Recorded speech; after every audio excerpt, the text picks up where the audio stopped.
రే పక్కనే అని చెప్పినావు కదరా, ఇంకెంత దూరం రా నాయన. ఇక్కడే రా వచ్చేసాను. ఇటు పక్కన అని చెప్పి 4 కిలోమీటర్లు నడిపించినాడు. ఆటో ఎక్కోవాలం కదరా. ర్యాపిడో డబ్బులు ఉన్నాయి నీకు? డబ్బులు ఉంటే నేను ఎందుకు వస్తాను నీతో పాటు. ఎక్కువ అడుగుతున్నారు.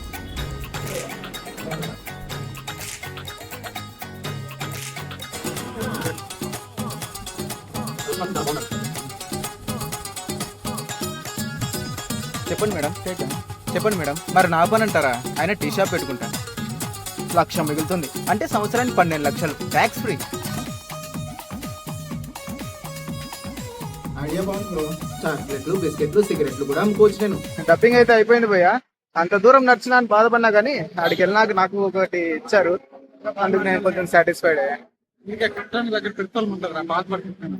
ఇంకా ప్రతాప్ రెడ్డి అని నాలాగే ఒక మేనేజర్ పరిచయం అయ్యాడు నా పేరుతోనే. ఆయన్ని కూడా చెప్తా అన్నాడు ఇంకా ఏమైనా ఇలా ఏదో ఒక దానికి వెళ్తూ ఉంటే ఏదో ఒక అవకాశాలు వస్తూ ఉంటాయి. మీరు కూడా అవకాశాన్ని మిస్ చేసుకోకండి, ఏదో ఒక ట్రై చేస్తా ఉంటాను. కట్టడానికి దగ్గర పెడతారు ఉంటారు.